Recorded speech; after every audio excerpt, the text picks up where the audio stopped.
A power plant burning on a resort island in the Persian Gulf. Oil tankers hit in one of the busiest shipping lanes on Earth. A president threatening to bomb a nuclear site buried 600 meters under solid granite. This isn't a hypothetical. This is happening right now, this week, in the summer of 2026. For a few months, there was a ceasefire. It was fragile. It was tested constantly. But it held. Barely. As of this week, it doesn't hold anymore. In the last several days, the United States has struck Iran on 4 consecutive nights. Iran has hit tankers. It has hit U.S. facilities in Bahrain and Kuwait. It has fired missiles into Jordanian airspace, aimed at American forces. Oil prices are spiking. AI and tech stocks are sliding on the uncertainty. Shipping through the Strait of Hormuz has dropped by more than half in a week. That's the route for roughly a fifth of the world's oil. In this video, I'm going to walk you through exactly how we got here, what's happened over the past several days, who the key players are, and most importantly, where this is realistically headed. No speculation dressed up as fact. Just what we know, sourced, and what it means. Let's get into it. To understand this week, you need the full history of this war, not just the last few days. This didn't start in July. It started on February 28th, 2026. That was the day the United States and Israel launched a joint operation. Washington called it Operation Epic Fury. Israel called it Operation Roaring Lion. The opening strikes were devastating. They killed Iran's supreme leader, Ayatollah Ali Khamenei. Several other senior officials died alongside him on the very first day. Iran responded with a decentralized wave of missile and drone attacks. It struck Israel. It struck U.S. bases across the region. It struck Gulf states aligned with Washington. Within days, Iran also moved to block the Strait of Hormuz entirely. 2 days after Khamenei was killed, Hezbollah entered the fight from Lebanon. It launched rockets into northern Israel. That triggered a separate war in Lebanon. The United Arab Emirates, Saudi Arabia, and Kuwait were all drawn in too. They were struck by Iran or its allied groups. This went on for weeks. Hundreds of missiles. Thousands of drones. Strikes on nuclear sites. Strikes on hospitals. Strikes on energy infrastructure across the Gulf. On April 7th and 8th, Pakistan brokered a ceasefire. Iranian officials confirmed it was approved after pressure from China. That ceasefire held loosely for about 2 weeks. Then direct talks in Islamabad failed to produce a lasting deal. Those talks were between the U.S. Vice President and Iran's parliament speaker. Trump ordered a naval blockade in response. Weeks of on-and-off fighting followed. Finally, on June 17th, the U.S. and Iran signed a real agreement. It was a 14-point memorandum of understanding, brokered again by Pakistan. That memorandum called for a permanent end to military operations. It called for safe passage through Hormuz. It called for a lift on the U.S. blockade. It called for a lift on oil sanctions. It also stated plainly that Iran will not have a nuclear weapon for about 3 weeks. That mostly held. Then it started to unravel. On July 6th and 7th, Iran allegedly struck multiple commercial ships in the Strait. The U.S. responded by striking Iranian territory. Iran then hit U.S. bases across the Gulf states in retaliation. On July 7th, Trump said publicly he considered the truce over. A day later, he softened that. He said it wouldn't necessarily mean long-term military action. It did. Fighting has continued essentially nonstop since July 7th. Trump formally notified Congress that hostilities with Iran had resumed. So that's the full arc. A war that killed Iran's supreme leader in February. A shaky truce in April, a real agreement in June, and a collapse back into open fighting by early July. Now let's get into exactly what's happened this week. Iranian authorities say the U.S. has launched hundreds of air attacks in the past week alone. They say at least 11 provinces have been hit. Iran says more than 20 people have been killed in this latest wave. The port city of Bandar Abbas has taken the brunt of it. So have other cities and islands along the strait. Tehran itself has not been struck in this latest round. On the night of July 13th, CENTCOM launched a new wave of strikes. It began at 4:45 p.m. Eastern Time. The stated goal was to target Iran's capacity to threaten commercial shipping. The operation ran roughly 5 hours. It hit military targets across the country. That was the 3rd consecutive night of U.S. strikes at that point. Trump also announced he'd reinstate a full naval blockade that same day. Overnight into July 14th, Iran retaliated hard and broadly, not just at U.S. forces, but at U.S. allies across the region. A power plant on Kish Island was damaged. Kish is a resort island that also hosts naval, radar, and drone infrastructure. Iranian state media blamed a U.S. strike. The UK Maritime Trade Operations Center confirmed 2 tankers were hit. They were struck while transiting the southern route of the strait. Regional reporting says these were UAE-flagged tankers. 1 crew member was killed, several were injured. Iran's Revolutionary Guard said it struck 2 vessels. It called rogue supertankers. That's its term for ships it accuses of violating its restrictions. Jordan's military said it shot down 4 missiles fired from Iran. They had entered Jordanian airspace. Iran's Revolutionary Guard addressed the Jordanian people directly afterward. It insisted the strikes targeted U.S. military presence there, not Jordan itself. Kuwait and Bahrain were also hit. Iran targeted U.S.-linked military facilities in both countries. By Tuesday afternoon, CENTCOM confirmed it would restart the naval blockade at 4 p.m. Eastern. An Iranian security source said Tehran would deliver a devastating response. That warning was tied specifically to any strike on Pickax Mountain. Trump spoke from the Oval Office that same day. He reversed an earlier plan to charge a 20% fee on Hormuz cargo. He said it would be replaced by Gulf state investment instead. He also said a sanctions package built for Russia could expand to include Iran. Hezbollah could be added too, he said.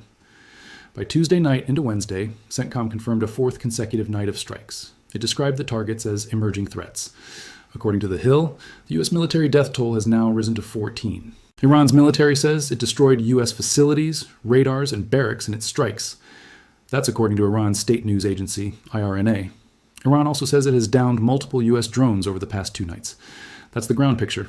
Now let's talk about the diplomatic fight happening alongside the military one. It matters just as much. Iran has formally filed a complaint with the UN Security Council. It accuses the U.S. of repeatedly violating the June ceasefire framework. Iran's parliament reconvened this week for the first time since February. It had been suspended since the war broke out.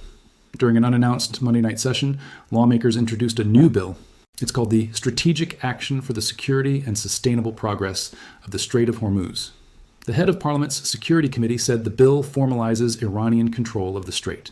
He said more measures are coming. An earlier draft, reported back in May, would bar U.S. and Israeli vessels entirely. It would also bar vessels tied to countries opposing Iran's regional allies. Iran's parliament speaker gave a striking detail in a television interview this week. His name is Mohammad Bagher Ghalibaf, and he's also Iran's chief negotiator. He said that during talks in Islamabad, he personally warned the American delegation. He told them Iran would shoot at a U.S. minesweeper if it moved further from position. Iran's deputy foreign minister said Tehran isn't currently willing to hold new direct talks. Not under the present conditions, he said. On the American side, CENTCOM has pushed back hard on Iran's claim over Hormuz. The command posted publicly that Iran does not control the strait. It said U.S. forces helped move over 800 commercial vessels since early May. That's roughly 380 million barrels of crude oil by CENTCOM's count. Trump said this week the U.S. is essentially taking over management of Hormuz. He floated that 20% cargo fee before walking it back. Iran's foreign minister, Abbas Araghchi, responded to the fee idea. He said Iran welcomed the idea of fees, but in principle. He said Iran, not the U.S., should be the one collecting them. He called Iran the strait's forever guardian. Now let's talk about Pickax Mountain. This is still the single biggest flashpoint to watch. It's known in Farsi as Ku-e-Kolang. It's an underground facility near Iran's Natanz enrichment site. Natanz was one of 3 nuclear sites hit back in June of 2025.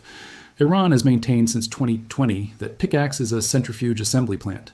Western intelligence agencies suspect it may also house undeclared enrichment. Independent nuclear monitors say the site is buried roughly 600 meters beneath solid granite. That's deeper than Fordow, which was struck in 2025. Military analysts doubt even America's most powerful bunker buster bombs could fully penetrate it. Satellite imagery from late June shows continued activity at the tunnel entrances. Monitors say this indicates ongoing construction work. That work continued even after Iran agreed to freeze its nuclear program in June. Iran has not granted international inspectors access to the site at all.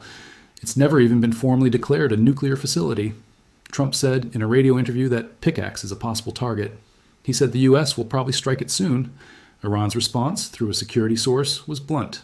A strike on Pickax Mountain would trigger a devastating response, it said. If the U.S. strikes it, that's a direct hit on Iran's remaining nuclear leverage. It would be a different order of escalation than anything we've seen this week. Now let's talk about who else is being pulled into this. The list keeps growing. The E3, meaning the UK, France, and Germany, have taken a new step. They agreed to back proportionate defensive measures against Iranian drones and missiles. British Prime Minister Keir Starmer made a notable offer. He said the U.S. could use British bases for defensive strikes on Iran. He also confirmed Ukrainian specialists are helping Gulf states counter Iranian drones. The UK also announced it is banning Iran's Revolutionary Guard Corps outright.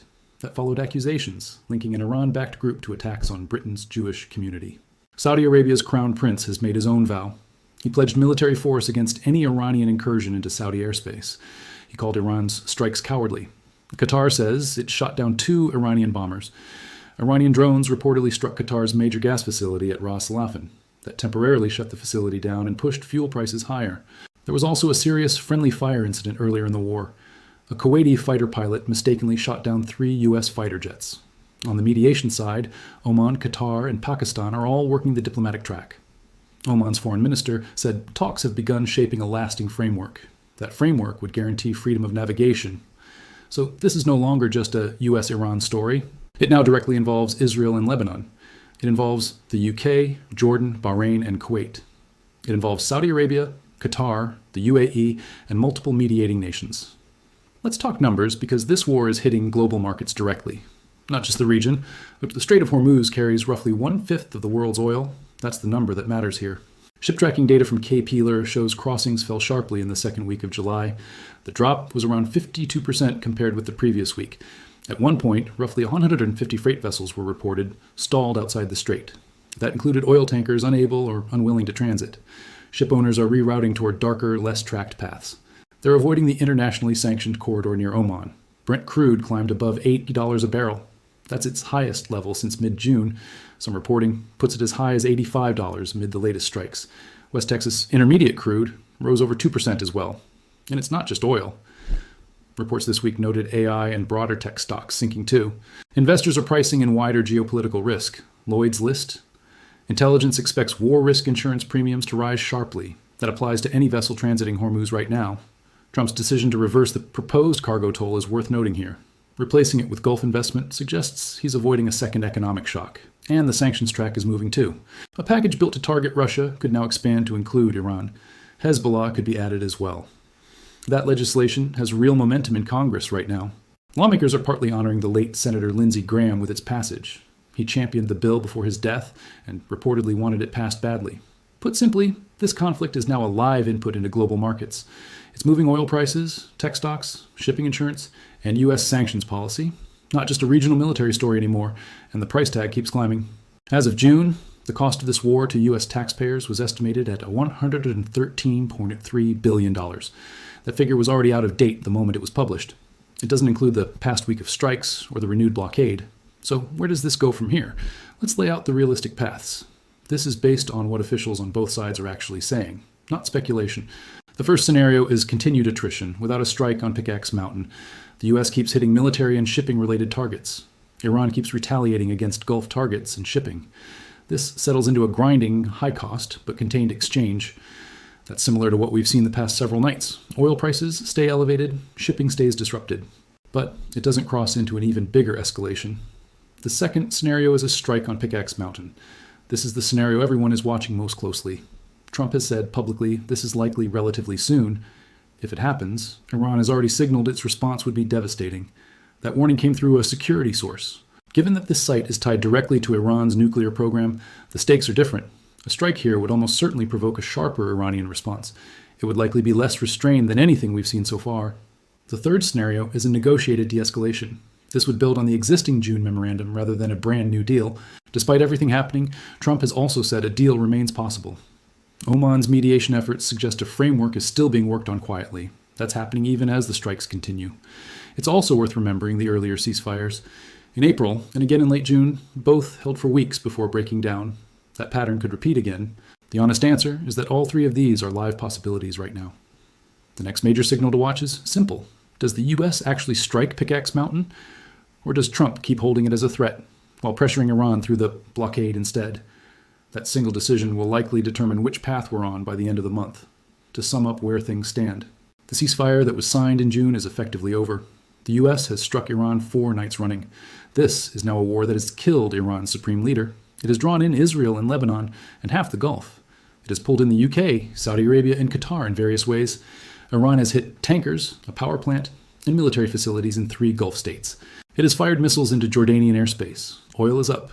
Tech stocks are wobbling. Hormuz traffic is down by more than half. The next flashpoint, Pickax Mountain, could decide what happens next. It could stay a contained exchange or become something far larger. Iran has now taken its case to the UN Security Council. At the same time, it's introducing legislation to formalize control over the strait. That's a sign Tehran is playing both a legal and a military track at once. I'll be tracking this closely as the situation develops. I'll post updates, especially if there's any move on Pickax Mountain. I'll also flag it if there's any sign of renewed negotiations. If this breakdown was useful, Subscribe so you don't miss the next update. This is moving fast. I don't want you finding out about the next escalation from a headline. I'd rather you get the full picture here first. Thanks for watching. I'll see you in the next one.